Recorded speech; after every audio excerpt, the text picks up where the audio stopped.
Et on peut longtemps raconter l'histoire des illusions et hum, c'est pas le malentendu. Je crois que c'est plutôt quelque chose qui c'est pas un malentendu, c'est l'incompréhension des Européens que la Russie c'est une civilisation à part, que c'est pas une grosse Pologne quoi. Et Ouais. donc l'idée des Européens, notamment des Français, à nous donner toujours de leçons comment il faut vivre, comment il faut bâtir la démocratie, mais c'est aussi quand même l'élargissement de l'OTAN à nos frontières, c'est aussi le refus des discussions sur la sécurité, parce que la sécurité, il ne peut pas être la sécurité pour les uns et en sécurité pour les autres. Mhm.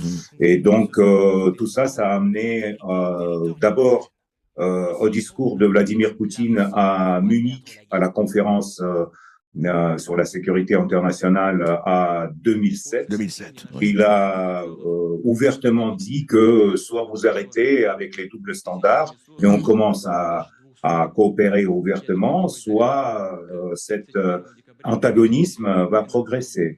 Et Mhm. donc là maintenant, on est dans la stade de russophobie totale en Europe et des tonnes de mensonges qui, depuis 3 ans, sont balayés sur les têtes des Européens, sur la Russie. Donc ça m'étonne pas ni le point, ni la presse occidentale en général qui pense que les Russes mangent les enfants le matin, etc. Donc pour nous, c'était un peu étonnant au début, mais maintenant, rien de nouveau. Donc Ouais. on va manger les enfants, on va attaquer l'Europe, on va faire tout ce qui en fait peut choquer Georgette Statistique qui est assise sur le divan devant le journal télévisé de 20 heures. Mhm. Donc, nous sommes les méchants et donc nous sommes les méchants parce que nous ne sommes pas comme les Français, Mhm. les Anglais, les Italiens, etc. Ouais. Donc, à mon avis, c'est ça en fait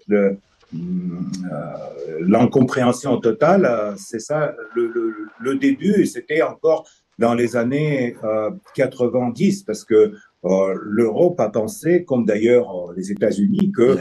on a gagné la guerre froide, ok, et maintenant les Russes, ils vont devenir, je sais pas, espèce d'un grand pays, mais qui en fait répète Ouais. tous les trucs. Plus, oui, mais ça jusqu'à présent, cette idée, en fait, il domine dans la classe politique européenne parce que, par exemple, en Europe, très peu de gens savent que, par exemple, l'Ukraine, ça faisait partie de la Russie Mhm. depuis 3 siècles. Et c'est seulement 30 ans qu'il était Mhm. soi-disant indépendant. Soi-disant parce que la Russie a subventionné l'Ukraine avec les prix de gaz, de pétrole, Mhm. plan des avantages. Mais maintenant, c'est aux Européens à payer ça. Donc, à Ouais. mon avis, c'est bien aussi pour revenir un peu en arrière. Vous n'êtes pas Oui, d'accord? il y a bien sûr cet nationalisme ukrainien. Il a été d'ailleurs grandi par les communistes.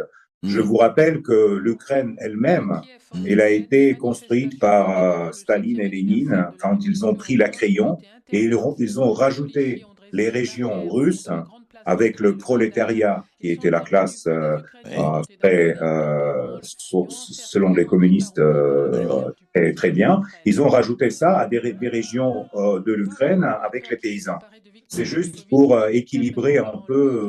Et ils ont construit un pays totalement artificiel, moitié russe, moitié ukrainien. Et dans ce pays aujourd'hui, dans ce qui reste de l'ex-Ukraine, en fait, c'est vrai que le nationalisme est très fort parce que c'est la seule raison pour laquelle ils peuvent Que l'Ukraine est là. justifier aujourd'hui toute la situation. Donc, le nationalisme ukrainien, c'est pas quelque chose non seulement anti-russe, mais c'est aussi le nationalisme basé sur les héros de la Deuxième Guerre mondiale qui ont été à côté d'Hitler.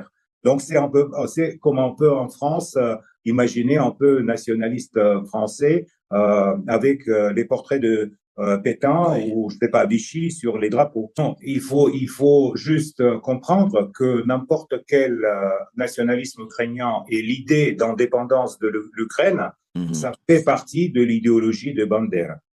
Parce que il y avait aussi en Ukraine, on appelle ça minorité, mais c'était quand même avant la guerre 20 millions de Russes. Donc il y avait aussi des Russes qui ne voulaient pas pour ses familles et pour ses enfants cette histoire, cette idéologie basée sur le nationalisme de l'Ukraine de l'Ouest. Et c'est pour ça que a commencé le conflit à Donbass et dans la partie russophone, comme on l'appelle. En fait, c'est la partie peuplée par les Russes. À mon avis, c'est très simple et en même temps très compliqué. En fait, l'Occident en général, les États-Unis et l'Europe, avec 25 000 sanctions illégales contre la Russie et avec la déclaration en fait de la guerre dans les médias et avec tout le soutien au régime ukrainien, ils ont compris, les Américains, ils ont compris que finalement, ils vont pas gagner cette guerre. Et pour les Américains, déjà, Afghanistan, ça leur suffit. Donc, ils veulent pas que Zelensky court derrière le train vers la Pologne.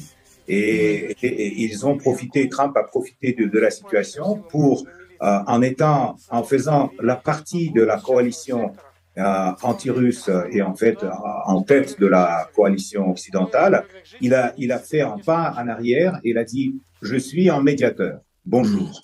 Je participe pas dans cette guerre, je suis un médiateur. Et on va faire un deal. » Donc, lui, il a compris qu'il va pas gagner et les Européens n'ont pas compris. Et c'est très simple. Les Européens n'ont pas compris et les Européens, ils ont besoin de montrer un peu leur place dans le monde entier parce qu'ils l'ont perdu avec la souveraineté des pays, avec l'Union européenne qui ressemble de plus en plus à l'Union soviétique. Et donc,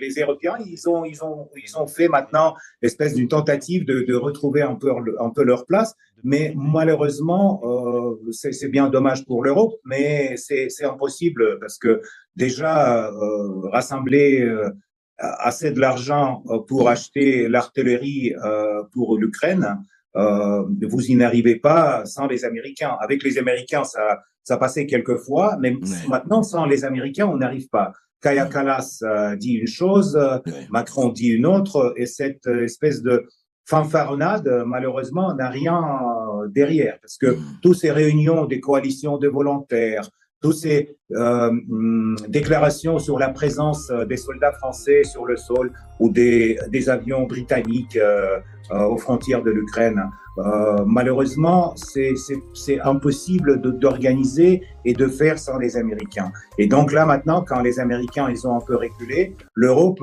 il lui faudra un peu du temps et peut-être le changement de leader pour changer le discours. Vous, les Français, êtes en train de provoquer la Troisième Guerre mondiale.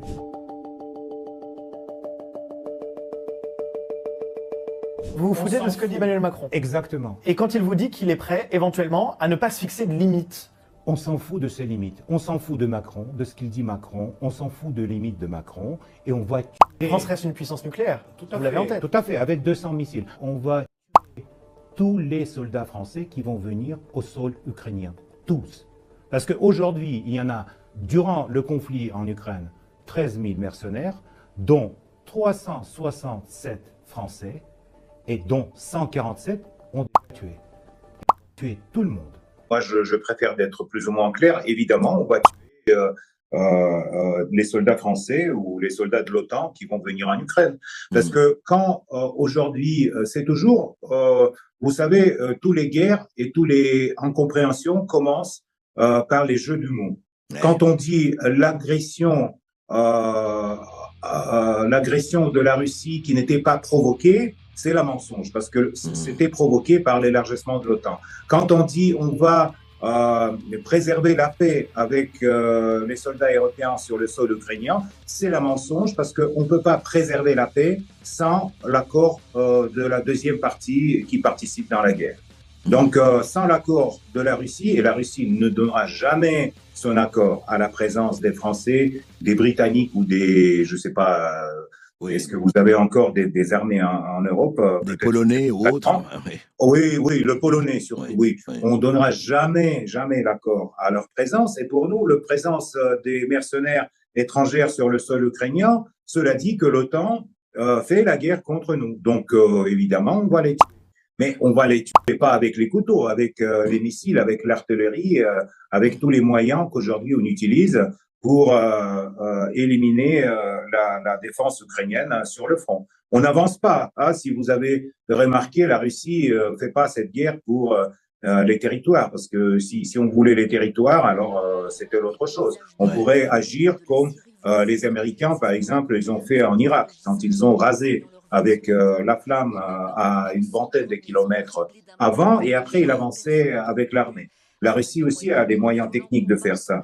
Mais c'est ce que nous, on veut, c'est justement la démilitarisation de l'Ukraine et pas la militarisation avec l'arme européen ou avec des soldats européens. Donc, quand je dis on va tous tuer, enfin, évidemment, on va tuer les soldats s'il y aura des soldats français. D'ailleurs, il y en a pas beaucoup plus. Cette interview à BFM, ça a été il y a un an. Donc, aujourd'hui, il y a beaucoup plus des Français qui sont morts en Ukraine, mais le gouvernement français, notamment le président Macron, il cache ça. Ils disent que c'est les Occidents des skis dans les Alpes. C'est par hasard que les colonels et les généraux français tombent sur les skis et donc disparaissent dans la nature. Tout à fait. Je vous assure que parmi les mercenaires qui font la guerre contre la Russie aux côtés des Ukrainiens, il y a beaucoup des Canadiens, des Américains, des Français, des Britanniques qui ont été tués et qui malheureusement n'étaient pas même enterrés. Mais il y a aussi des dizaines des spécialistes français qui ont été tués, par exemple, dans l'hôtel de Kryvyi Rih après le bombardement russe. Donc, il y a plein d'exemples, mais malheureusement, on ne retrouve pas ces corps. Et donc, c'est pour ça que l'information aujourd'hui est cachée. Et c'est évident que le gouvernement français n'a aucun intérêt de sortir cette information parce que ça va provoquer la résistance à cette fanfaronnade de Macron sur la présence des soldats français ou sur les qualités de l'armée française en Ukraine. Mais c'est en fait la perspective d'adhération de l'Ukraine dans l'OTAN et les stationnements des troupes étrangères sur le territoire ukrainien, c'était une des préoccupations de la Russie avant le commencement de l'opération militaire spéciale. Donc, pour nous, c'est évidemment, c'est inacceptable. Et il y a aucun cessez-le-feu pour l'instant. Et donc, le problème, c'est que on peut pas, Macron et Starmer, ils pensent qu'ils ont les moyens de mettre la Russie devant le fait de leur présence. C'est pas le cas. Il faut continuer encore pour d'abord finir avec les restes de souveraineté de l'Europe et pour finir avec l'économie européenne. C'est à mon avis, c'est la voie qui va amener à ça si les Européens ne changent pas les leaders politiques et si les leaders politiques ne commencent à pas faire cette fanfaronnade à la macronienne, donc et commencent à vraiment agir pour les intérêts nationaux de leur peuple.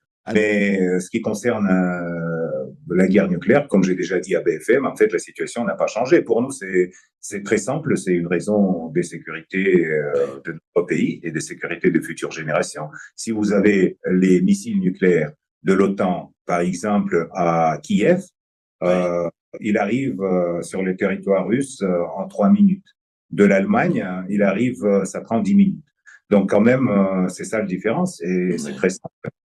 toutes ces idées sur les menaces russes, les déclarations que la Russie menace l'Europe, c'est de la propagande pour en fait que les Européens ne pensent pas au prix Alors, de problèmes l'électricité. économiques. Alors, prix de Ouais, problème l'électricité. économique, qu'ils pensent à la menace russe et qu'ils préparent le kit de survie. Mais je vous assure que nous avons des armes nucléaires qui, donc, le kit de survie, il ne vous servira pas.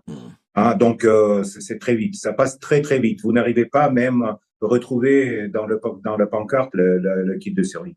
Voilà donc l'état des lieux. La chaîne de monde multipolaire rappelle qu'il y a de la place pour un monde multipolaire plus juste. Nous n'encourageons pas la violence et souhaitons vivement le retour de la paix. Merci de votre attention, abonnez-vous à ma chaîne, mettez un like, notre Telegram sera bientôt disponible. Passez une bonne journée. Au revoir.